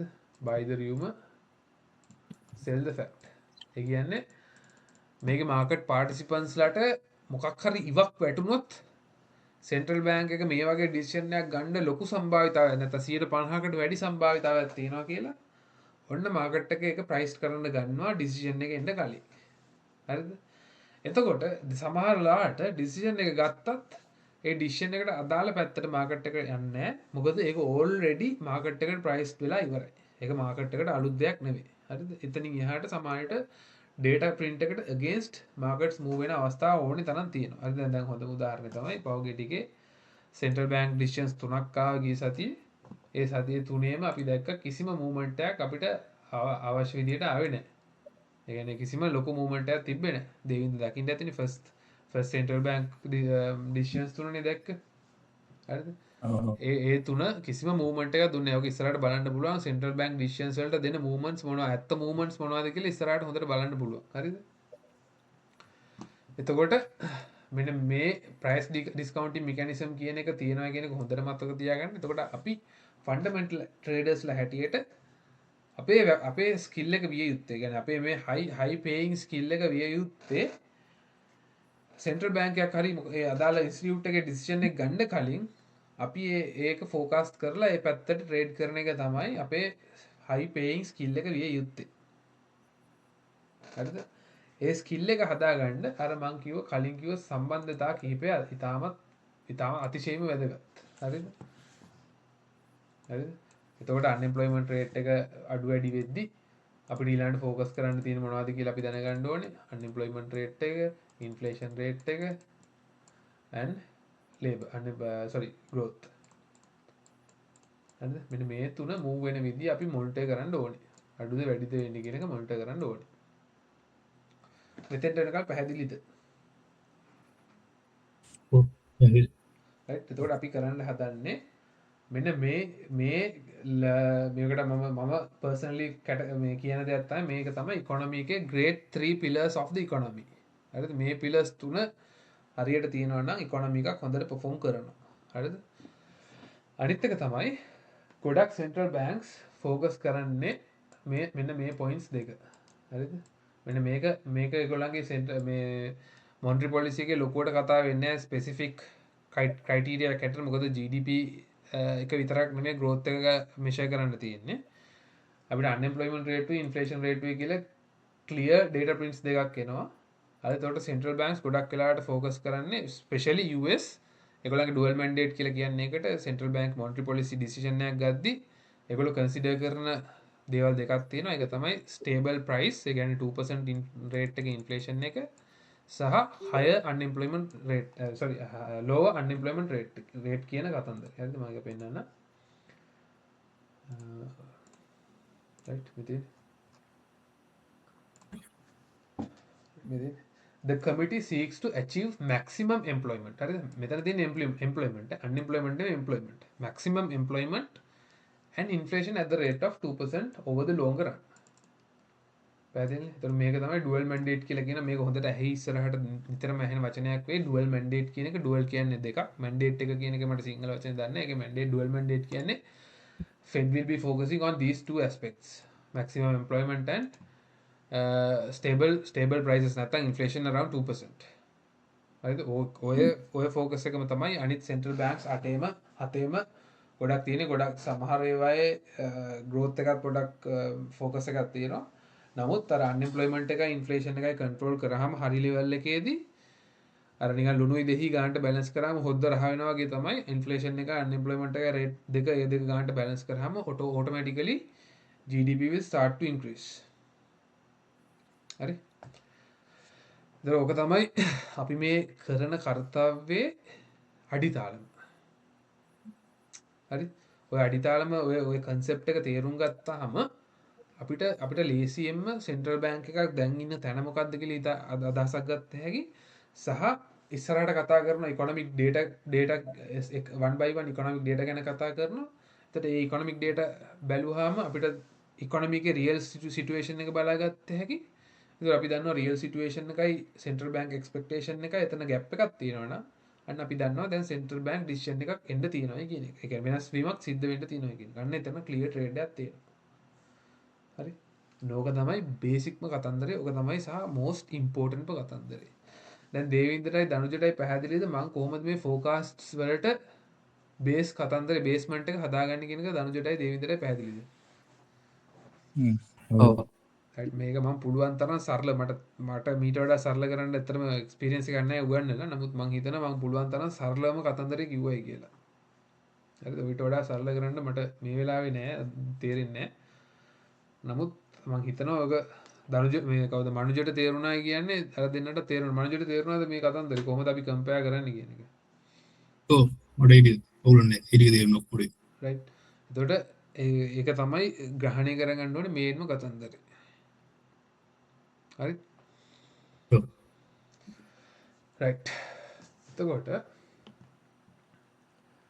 unemployment right. එතකොට මම බේසික් කතන්දරේ දැන් බේසික් අඩිතාලම දාලා ඉවරයි. හරිද? ඊට පස්සේ අපිට කතා කරන්න තියෙනවා දැන් අපි මම කියලා දුන්න දැන් ඊට පස්සේ තමයි දැන් මෙන්න මේක කියලා මම අදට ඉවර කරන්න. අපිට දැන් මම කියවනේ මේකේ අපිට දේවල් දෙකක් ඕනේ වෙනවා කියලා. එකක් ඕනේ central bank එකේ expectation මොකක්ද කියලා. හරි? central bank එකේ expectations මොකක්ද සහ economy එකේ දැන් තියෙන තත්ත්වය. හරිද? ඒතර මේ දෙක අතර gap එකක් තියෙනවා නම් මෙන්න මේක තමයි අපිට හොඳම clear trade එක වෙන්නේ. හරිද? මේ gap එක fill කරන්න central bank decision එකක් වෙනස් කරන්න වෙනවා. ඒ කියන්නේ monetary policy එකක් වෙනස් කරන්න වෙනවා. හරිද? එන්නේ policy change එකට අනුව economy එක strong වෙනවද නැද්ද කියන එක තමයි අපිට ගේජ් කරන්න තියෙන්නේ. හරිද? එතකොට මෙන්න මේ ස්ටේටස් දෙක කොහොමද අපි මැනගන්නේ? හරිද? මෙන්න මේක මැනගන්න අපිට තියෙනවා economic data කියලා එකක්. ඒක තමයි මේ economic calendar එකේ ඉගෙන මෙන්න මේ තියෙන news events කියලා අපි කියන්නේ. මෙන්න මේවායින් එන data වලින් අපිට මෙන්න මේක ගේජ් කරගන්න පුළුවන්. මෙන්න මේක ගේජ් කරගන්න පුළුවන් central bank economic projection නැත්තම් future outlook කියලා සමහර central banks වල තියෙනවා. හරිද? එතකොට මේ දෙකම අපිට freely accessible. කිසි ප්‍රශ්නයක් නැහැ අපිට එඩි හොයාගත්ත හැකි. එතකොට මේ ඉස්සර ඊළඟ sessions වලදී මම කතා කරා මේ economic data එකින් එක. එතකොට ඔයගොල්ලන්ට පුළුවන් වෙනවා ඒ economic data ටික one by one assess කරන්න. ඊට පස්සේ ඔයගොල්ලන්ට පුළුවන් වෙනවා මේ දෙකේ difference එකක් බලලා මෙන්න මේ gap එක evaluate කරගන්න. right? ඔක තමයි මේ සම්පූර්ණ process එක සරලම කිව්වොත්. හරිද? දැන් පැහැදිලිද අපේ goal එක මොකක්ද කියන එක?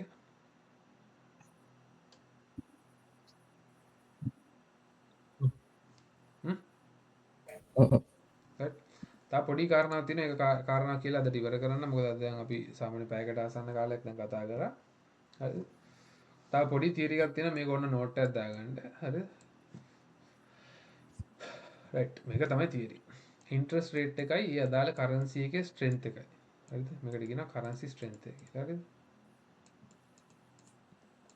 සාමාන්‍යයෙන් high interest rate එකක් තියෙනවා නම් හරිද? interest rate එක high නම් ඒ currency එකේ තියෙන strength එකත් ටිකක් වැඩි.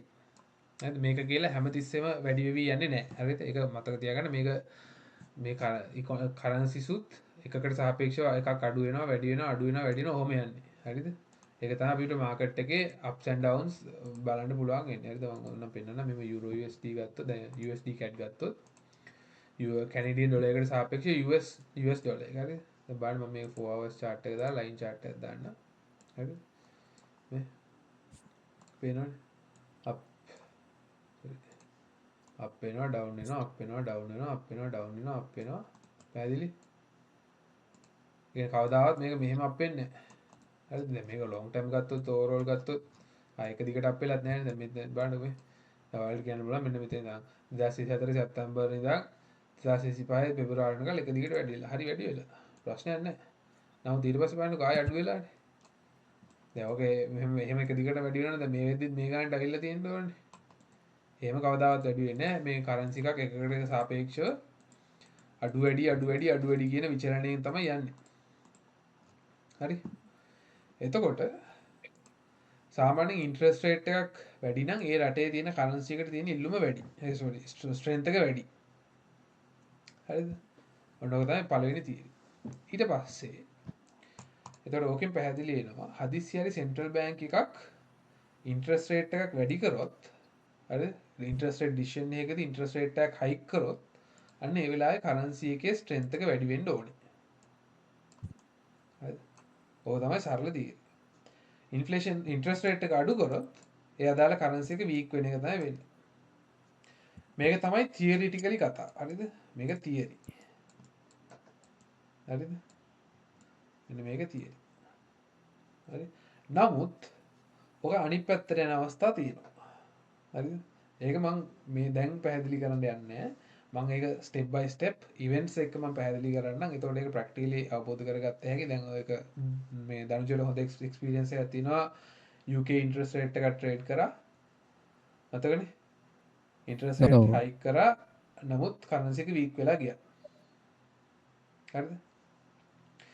අනිත් කාරණාව තමයි කොච්චර ඉන්ට්‍රස්ට් රේට් එකක් හයික් කරත් ඒක වැරදි වෙලාවෙ නම් කරන්නේ සෙන්ට්‍රල් බැංක් එක කරන්සි එක වීක් වෙන එක තමයි වෙන්නේ. හරිද? මොකද ඉන්ට්‍රස්ට් රේට් හයි ඉන්ට්‍රස්ට් රේට්ස් තියනවා කියන්නේ ඉකොනොමි එකට එච්චර හොඳ නැහැ. බිස්නස් එක්ස්පැන්ෂන් එකක් වෙන්නේ නැහැ.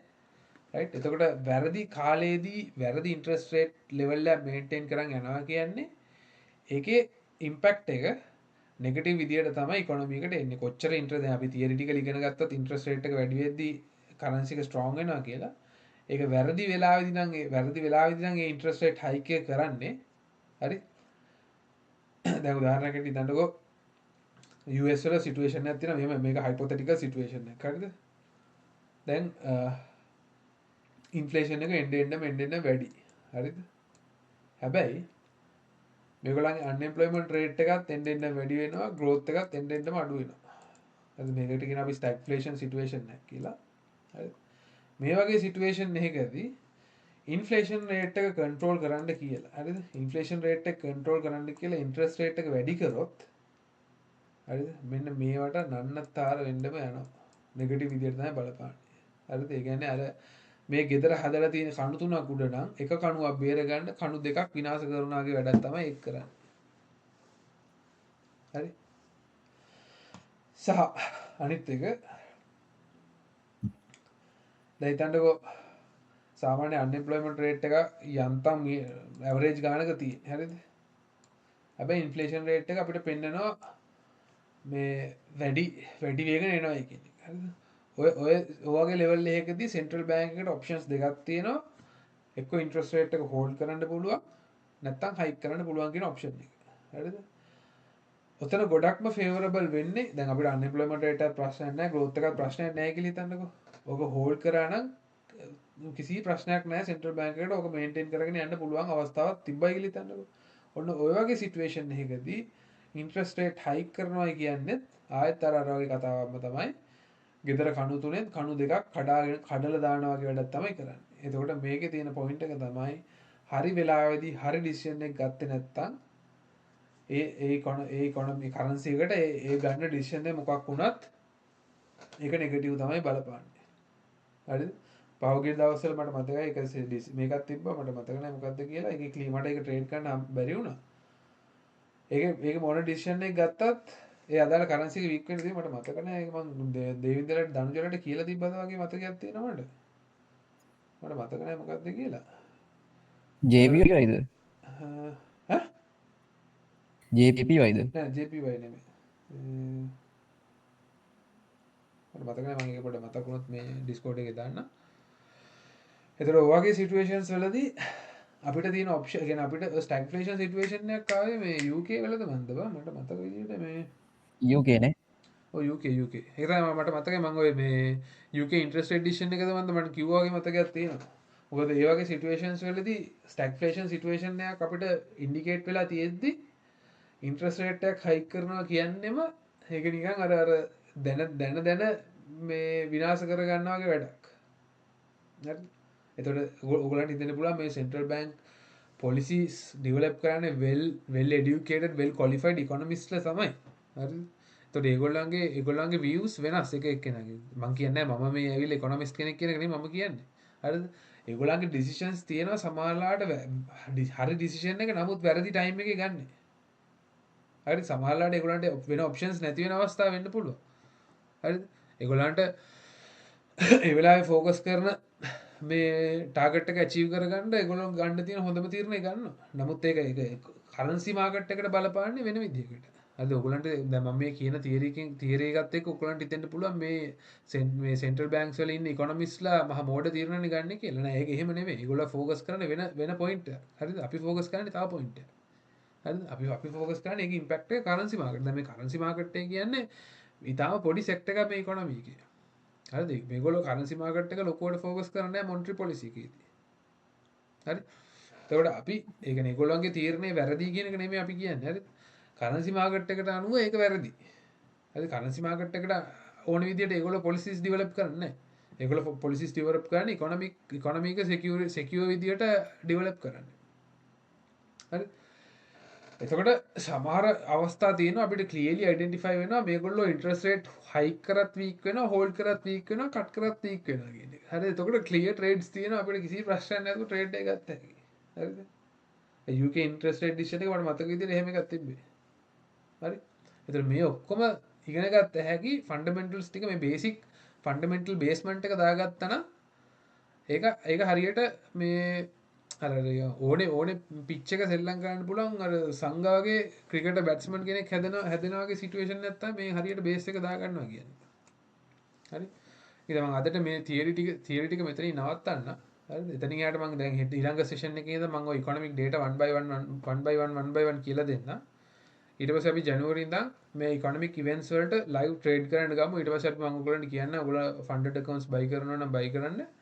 අපි ඊට පස්සේ ලයිව් සෙෂන්ස් දාලා මම දැන් කොහොමද මම ට්‍රේඩ් කරනවානේ දේවින්දයි දනුජයත් එක්ක. ඒක මෙයා කරන්න සහ අනිවාර්යෙන් මාත් එක්ක එක දිගට මේක කරනවා නම් මගේ set of rules තියෙනවා follow කරන්න. දැන් දනුජ දේවින්ද ඒක බ්‍රීච් කරලා තියෙන්නේ දැන් මේ පහුගිය සතියේ. ඒ විදිහට වැඩ කරොත් විතරයි මට ගැරන්ට් කරන්න පුළුවන් මේකේ යම්කිසි ගේන් එකක් ගන්න පුළුවන් කියන එක. හරි? එතකොට මොකද මම ඔයගොල්ලන්ගේ කිසිම ලයබිලිටි ගන්න නැහැ. මම ආයෙ මතක් කරනවා මම මේක මගේ ආත්ම තෘප්තිය උදෙසා තමයි මම මේක උගන්වන්නේ. so මට ඒකේ next level එකට මම ආසයි ඔයගොල්ලෝ එකෙන් ගේන් එකක් ගන්නවා බලන්න. මට ගේන් එකක් ගැරන්ට් කරන්න බෑ ඔයගොල්ලෝ ඒ rules ටික follow කරන්නේ නැත්තම්. මොකද මේක ඇවිල්ලා අර එක රෑන් කෝටිපතියෙක් වෙන්නවත් අර බිම තිබිලා මැණික් ගලක් හම්බෙලා ඒක කට්ටන් පොලිෂ් කරලා ලොකු ගානකට විකරනලා එක රෑන් කෝටිපතියෙක් වෙනවා වගේ සබ්ජෙක්ට් එකක් නෙමෙයි මේක. හරිද? මේක sustainably ස්ටේජ් බයි ස්ටේජ් ඩෙවලොප් කරන් යන්න ඕනි කරි එකක්. හරි? ඒ විදිහට කරන් යන්න කැමති නම් සහ ඒ ඩිසිප්ලින් එක මේන්ටේන් කරන්න පුළුවන් නම් පළවෙනි දවසේ ඉඳන්ම තමන්ගේ කන්ට්‍රෝල් එක ඩිසිප්ලින් සහ ග්‍රීඩිනස් FOMO ඔක්කොම කන්ට්‍රෝල් කරගන්න පුළුවන් නම් ලයිව් ට්‍රේඩ්ස් ලයිව් සෙෂන්ස් වලට යන්න. මොකද මේකේ මාකට් එකේ ලොසස් එනවා කියන එක සාමාන්‍ය දෙයක්. හරිද? ඒ ලොසස් මෙන්ටලි එක හෝල්ඩ් කරගෙන ඒක මෙන්ටලි එක ටොලරේට් කරගෙන ඉන්න පුළුවන් වෙනවා කියන්නේ වෙනම ලෙවල් එකක්. හරිද? භාවනාවක් කරනවා වගේ තමයි. හරි? එතකොට ඒක ඒ විදිහට කරන්න බැරි නම් ඔයගොල්ලන්ට හදිස්සි නම් සහ දැන් දේවින්දට තිබ්බේ වගේ අර කඩි කුලප්පුවක් තියෙනවනම් මේක කරන්න බෑ. ඒකින්ද ඔලුවේ තියාගන්න මේක ජනවාරි දම් මගේ ප්ලෑන්ක තියන මෙම ලයි් ට්‍රේඩ් ලයි් සේෂන්ස් වලදි ට්‍රේඩ් කරන්න එතකොට ඒ ටයිම් ෆ්‍රී කරගන්නට තුගලට හැකියාවත් තියෙන් ඕන විටික තමයි මේ කතන්දර තියෙන්නේ අපි ඊළඟ සේෂන් එකින් හම් කතා කරමු ඉකොනමික් ඩේට 1/1 ප්‍රශ්න තියනොත් මරණ ප්‍රශ්න මේ මේක පෝ මේ ගොඩක් කරම යාර ට්‍රේඩ් ගන්නෝඩ දැන් ඒ බලන්න ඉන්ට්‍රස් රේට් එකයි අන්න ඉම්පලමෙන්ට් රේට් එකයි ඉන්ෆලේෂන් එකයි මතන තු දැන් අප ඒවා ට්‍රේඩ් කරන්නේ සාමාන්‍යෙන් අර ලොකු මේ හොඳ ඉකනමිස්තීන් රටවල්ල ආන්සිකන ඒතකොට දැ මේ තිරියවලට අනුව ආන අන්න ඉම්පලමෙන්ට් රේට් එක වැඩියනකොට ඉන්පේෂන අඩුවන කනන්නේ තීරටිකලි එතකොට දැන් අර අපි දැන් ලංකාවක පාරක් සිටුවේෂන් එකක් වුණානේ කොරෝනා කාලේ අන්න එම්ප්ලොයිමන්ට් රේට් එක වැඩි වෙලා ඉන්ෆ්ලේෂන් එකත් වැඩි වුණේ ඒ වගේ සිනාරියෝස් වෙන්න පුළුවන්ද මේ රටවල ඉකනොමි වල තියෙනවා කොවිඩ් කාලේ වෙච්ච සිටුවේෂන් එක හැම රටකටම පොදු සිටුවේෂන් එකක් තිබ්බේ හරි දැන් ඔන්න ඔයගේ සිටුවේෂන්ස් ආවම අපි ට්‍රේඩ් කරන ඇසෙට්ස් වෙනස් කරනවා දැන් අපි කරන්සිස් ට්‍රේඩ් කරන්නේ නැතුව අපි එතකොට ස්විච් වෙනවා සේෆ් හෙවන් එක කියන්නේ ගෝල්ඩ් කරන්සිසුත් කීපයක් තියෙනවා අපි මේ ඒවට කියන මම සේෆ් හෙවන් කියලා ටොපික් එකක් තියෙනවා හරි සේෆ් හෙවන් කියන එකේ වචනේම තේරෙනවනේ ආරක්ෂිත දිව්‍ය ලෝකේ වගේ සීන් එක. يعني මේ අර වගේ දැන් පැන්ඩමික් එකක් වගේ සිටුේෂන් එකක් ආවම ඉකොනොමි එකට ලොකු අන්සර්ටනිටි එකක් තියෙනවා. හරිද? එතකොට මේ වෙලාවට ඉකොනොමිස් කොහොම ෆන්ක්ෂන් වෙයිද කියලා ඉන්වෙස්ටර්ස්ලා දන්නේ නැහැ. හරිද? එතකොට ඒගොල්ලෝ තමන්ගේ සල්ලි ටික ආරක්ෂා කරගන්න ඒගොල්ලෝ ට්‍රේඩ් කරන ඇසෙට්ස් වෙනස් කරනවා. ඒගොල්ලන්ගේ පෝර්ට්ෆෝලියෝස් වෙනස් කරනවා. ඒගොල්ලන්ගේ ඊතනක ස්ටොක් මාකට්ස් වල තිබ්බ සල්ලි අයින් කරගෙන වෙන ඇසෙට්ස් වල ඉන්වෙස්ට් කරනවා. හරිද? අපිත් කරන්නේ අපිත් ඒ විදිහටම අපිත් අර කරන්සිස් ටික පැත්තකින් තියලා වෙන කරන්සි එකක් හරි වෙන ඇසෙට් එකක් හරි ට්‍රේඩ් කරන්න ගන්නවා. හරිද? මේක අපිට ඒ කියන්නේ ඕනේ කන්ඩිෂන් එකකදී ඕනේ කන්ඩිෂන් එකකදී අපිට ඕනේ බැට්ස් තියෙන වෙනස් කරලා මේ ෆේස් කරන්න බෝලට. හරිද? අපිට අද්දන බැට් එකක් නම් ඕනේ අද්දන බැට් එකක් තියෙනවා. අපිට අද්දන්න නැති බැට් නම් ඕනේ අද්දන්න නැති බැට් තියෙනවා. හරිද? ඒක දැනගන්න ඒ කියන්නේ මොන බැට් එකද අපි පාවිච්චි කරලන්නේ කියන එක තීරණය කරන්න අපිට මේ ෆන්ඩමෙන්ටල්ස් කියන කාරණා ඕනේ වෙනවා. ඉස්සරහට කියලා දෙන්නම් ඒ කොහොමද අපි මොන කරන්සි එකද තෝරගන්නේ. මං ගොඩක් වෙලාවට දැන් අපිට සාමාන්‍යයෙන් මේ එක රටක් ගත්තොත් දැන් මෙතන ගත්තොත් US ගත්තොත් 1 2 3 4 5 6 7ක් තියෙනවනේ කරන්සි ඔප්ෂන්ස් පෙයාස් 7ක් තියෙනවනේ ට්‍රේඩ් කරන්න. ඒතර අපි මම දේවින්දලත් එක්ක මේ සෙෂන් එකකදී එක කරන්සි පෙයා එකයි ට්‍රේඩ් කරන්නේ. හරිද? ඒතර අපි මේක රිඩක්ෂන් මෙතඩ් කියන එක තමයි මම පාවිච්චි කරන්නේ. මං ෆන්ඩමෙන්ටල් කරුණු බලලා එකින් එක අයින් කරනවා. අයින් කරලා හොඳ මේක තමයි ඉතුරු කරගන්නේ. හරි එතකොට ඒක තමයි බෙස්ට් පර්ෆෝමන්ස් තියෙන කරන්සි පෙයා එක වෙන්නේ. හරි ඇසෙට් ක්ලාස් එක හරි වෙන්නේ. හරිද? දැන් එක්ක ගෝල්ඩ් හරිද? මේ ලොස් එකක් ගියා මෙතනදී ට්‍රේඩ් එකක් දාලා අද මම ඒක රිකවර් කරා ඊට පස්සේ මම ඊයේ තව ට්‍රේඩ් එකක් ගත්තා ඒක account එක මෙතනින් අයින් කරා අනිත් එක තාම හෝල්ඩ් කරන් ඉන්නවා ඒක නම් ගොඩක් දුරට බ්‍රේක් වෙනවා දී සමුද වෙද්දි හරි එතකොට ෆන්ඩමෙන්ටල්ස් දැනන් හිටියාම තියෙන අනිත් මේක තමයි අපි මේ අදාළ ඉකොනොමික් කන්ඩිෂන් එකේදී ට්‍රේඩ් කරන්න ඕනේ මොකක්ද කියන එක අපි තීරණය කරගත්ත හැකි ඊසිලි හරි මං ගාව පොඩි මේකක් තියෙනවා මම ඒකත් මම පෙන්නලා ඉන්න මම අර කමියුනිටි එකෙන් ගිහිල්ලා ගත්තා මේ මම ඔය ඉඳලා මට හොයාගන්න බැරුව ඩුගාන්ඩි හොයාගන්න තියෙනවද කියලා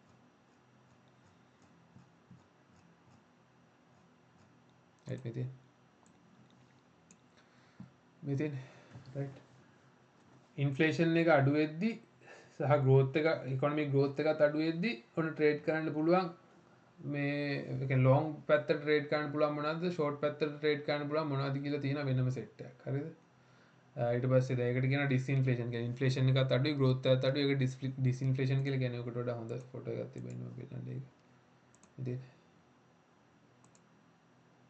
රයිට් මේ තියෙන්නේ ඩිස්ඉන්ෆ්ලේෂන් එකදී පෞගිය පාස් ඩේටාත් එක්ක බැලුවාම වැඩිපුරම perform කරලා තියෙන්නේ US 30 මේ VXN කියන එක මට මතක නැහැ මේ මේකේ VIX කියන එකද කියලා මට මතක නැහැ මේ ඩෝ කියන්නේ US 30 කියන්නේ US top 30 companies හදලා එකතු කරලා හදලා තියෙන ඉන්ඩෙක්ස් එකක්. ඒක තමයි වැඩිපුරම perform කරලා තියෙන්නේ මේ disinflation situation. ඒකද මේ disinflation කියන්නේ growth indicators උත් negative විදියට පෙන්වන්නේ, inflation indicators උත් negative විදියට පෙන්වන්නේ.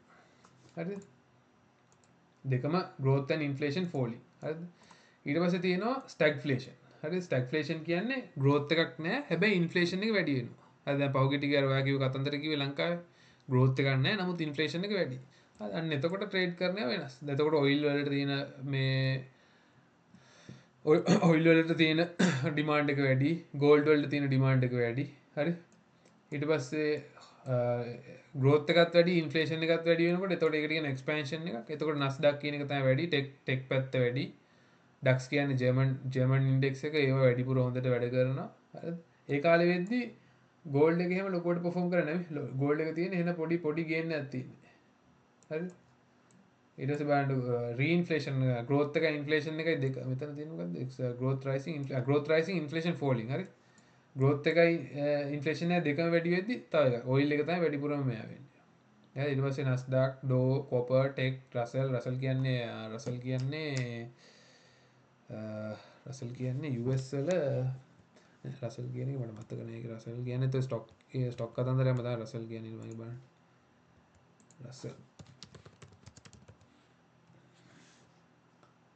රසල් ඉන්ඩෙක්ස් කියන්නේ ස්මෝල් කැප් US 2000 කියන එක. හරිද? US company 2000ක් එකතු කරලා හදලා තියෙන එක. හරිද? Index that makes up the smallest 2000 stocks in the stock market. හරිද? smallest 2000. හරිද? එතකොට ඒ අදාළ ඉකොනොමික් කන්ඩිෂන් එකේදී අපි බැට් කරන විදිහ වෙනස්. ඒතර මේක තීරණය කරන්නේ අදාළ මේ ෆන්ඩමෙන්ටලි අපි බලනවා මොකද්ද මේ යන කන්ඩිෂන් එක මොකද්ද කියලා. මේක රීඉන්ෆ්ලේෂන් එකක්ද, මේක ඩිස්ඉන්ෆ්ලේෂන් එකක්ද, ස්ටැග්ෆ්ලේෂන් එකක්ද, එක්ස්පැන්ෂන් එකක්ද? අන්න ඒක මත අපි ට්‍රේඩ් කරන්නේ මොකද්ද කියන එක තීරණය කරනවා. පැහැදිලි උත්තරේ ප්‍රශ්න උත්තරේ හම්බුණාද? ඔව් ඒක තේරුණා. ආයි ප්‍රශ්න තියෙනවද? මම ආසයෙන් ප්‍රශ්න අහනවා. දැන් තිබ්බලි කරුවා. ඊට ගානක් නම් දින්නේ. පසසිදු මේ ඔය ටික ෂෙයා කරන්න පුළුවන්ද අපේ group එකේ මේ Discord එකේ? දන්න එක. මේක දැන් මේක කාලවක වුණාද මේක මේ පොඩ්ඩක් වෙනස් වෙලා තියෙන මොකද US 100 එක දැන් පහුගිය ටිකේ ස්ටැග්ෆ්ලේෂන් සිටුේෂන් එකක් තිබ්බා. නමුත් US 100 එක දිගටම අප් වුණා. ඒක පොඩි අප් මූවමන්ට් එකේ පොඩි වීක්නස් එකක් තිබ්බා. නමුත් ඕවරෝල් අප් වෙච්ච එක සිද්ධ වුණා. හරිද? ඒ සමානලාට පොඩි වෙනස්කම් ටිකක් තියෙනවා. නමුත් ඕවරෝල් ගත්තොත් ඕක තමයි සිටුේෂන් එක. හරි? මට මතක නෑ කොයි වෙලාවෙ ස්ටැග්ෆ්ලේෂන් ඩේටා print උනේ කියලා. අගෝස්තු වගේ නේද? ජූලි අගෝස්තු වල මේ හරියද මෙන්න මේ හරිය මට මතක ඉදී. මේ හරියදම මේ අප් වෙලා ඊට පස්සේ සෙල් ඔෆ් පොඩි සෙල් ඔෆ් එකක් ගියා. හරි. මේක තෝමම ෂෙයා කරන්න. මේක මම මේගොල්ලන්ට කියලාම ඉල්ලගත්තේ මේ සෙෂන් එකේදී පෙන්නන්න කියලා මෙතන. කොහමද මෙසේජ් එක? Where's my fucking message?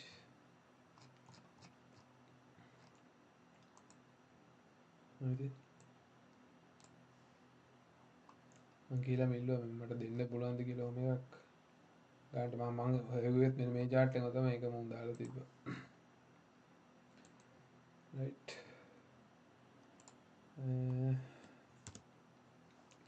ඒතර ඔය ටික තමයි මම අද කතා කරන්න plan කරන් ආවේ. දැන් අපි ඊළඟ දවසේ ඉඳන් මේ කැලෙන්ඩර් එකේ තියෙන economic data prints ටික ගැන one by one කතා කරමු. හරිද? one by one කතා කරාම මේ ඒතර idea එකක් තියෙනවා basic සම්පූර්ණ සාමාන්‍යයෙන් අපේ content එකෙන් 70%ක් විතර ඒතකොට මේකෙන් කව වෙලා ඉවරයි. ඊට පස්සේ තියෙන අපිට ඔය practical exposure එක ගන්න තියෙන්නේ. practical exposure එක ගත්තී රියල් මාකට් එකේ ට්‍රේඩ් කරද්දී කොහොමද මේක data ටික මෙයා වෙන්නේ කියලා බලන්න පුළුවන්. ඒකින්ද ඔයගොල්ලෝ plan කරන් ඉන්න ජනවාරි වෙද්දි account එකක් buy කරනවා නම් buy කරන්න. හරිද? මට force කරන්න බෑ ඔයගොල්ලන්ට මේ funded accounts purchase කරන්න කියලා. නමුත් ඔයගොල්ලන්ට පුළුවන් හැකියාවක් තියෙනවා නම් තමන්ගේ රියල් money risk කරන්න ඒක හොඳයි.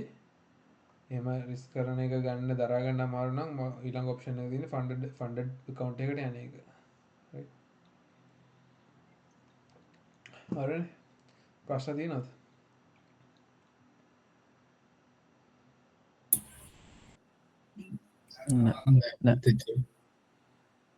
දෙවිඳ ප්‍රශ්න තියෙනවා